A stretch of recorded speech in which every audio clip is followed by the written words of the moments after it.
He had everything: money, houses, cars, respect.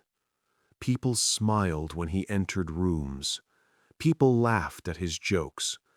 People wanted to be around him. But at night, alone in his penthouse, he trusted no one. Every friend wanted something. Every relationship was a transaction. Every smile had a price tag. This is the dark psychology of wealth. Not how to get rich, what happens to your mind when you do. We think money solves problems. It does, but it creates others. Problems you don't expect. Problems money cannot fix. Problems that money actually makes worse. The first thing wealth changes is trust. When you have nothing, you know who stays because they want to. When you have everything, you never know. Every person becomes a potential threat. Every kind word becomes suspicious. Every gesture of love becomes a question. Think about this. If you lost everything tomorrow, who would still be here? People with nothing often know the answer. People with everything are terrified to ask the question, because they suspect the answer is no one. Rich people often describe this as the loneliest part of wealth, not the absence of people, the inability to believe them. Your brain, wired for survival, starts scanning, calculating, wondering what everyone wants, and the answer is almost always something. Psychologists call this affluence-related paranoia, not a clinical diagnosis, a description of what happens when your resources exceed your ability to trust. Your brain, designed to detect threats, now sees threats everywhere, because now everyone has a reason to want something from you. The second thing wealth changes is empathy. Studies from UC Berkeley and other institutions show that wealthier individuals, on average, demonstrate less empathy. Not because they are bad people, because empathy requires seeing others as equals, and wealth creates distance. Physical distance, social distance, psychological distance. You stop knowing what it feels like to struggle, not because you forgot, because you no longer have to remember. Your brain adapts to your environment, and your environment no longer includes scarcity, the stress of not having enough, the fear of eviction, the exhaustion of working 2 jobs. These experiences become abstract concepts, not felt realities.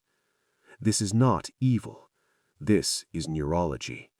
The same adaptation that helped you survive now makes it harder to connect with those who are still surviving. You are not a monster. You are just no longer in the same world. The third thing wealth changes is fear. You would think having money means less fear, but the fear just changes shape. Instead of fear of not having enough, you develop fear of losing what you have. This fear can be more intense than the original, because you know what you would lose. You have experienced it.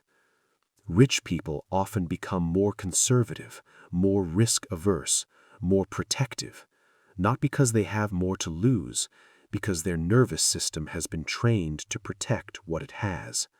And the more you have, the more there is to protect, the more there is to lose, the more there is to worry about. The fourth thing wealth changes is pleasure. Ordinary pleasures stop working. Buying something new used to bring joy. Now you can buy anything. The joy diminishes. You need more, bigger, more expensive, just to feel something. This is the hedonic treadmill, and wealth puts you on it at full speed. There is a reason many wealthy people are drawn to extreme experiences, dangerous sports, risky investments, chaotic relationships, not because they are thrill seekers, because ordinary life stops producing feeling. When you can buy almost anything, nothing feels valuable. So you chase intensity, anything to feel alive. The dark side of wealth is not visible in magazines. It does not photograph well. It looks like a man in a nice apartment staring at the ceiling at 3 a.m. It looks like a woman who cannot tell if her partner loves her or her money.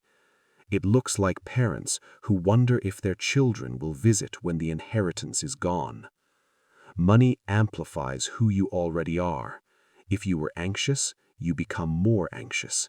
If you were lonely, you become more lonely. If you were distrusting, you become more distrusting. Wealth does not fix character.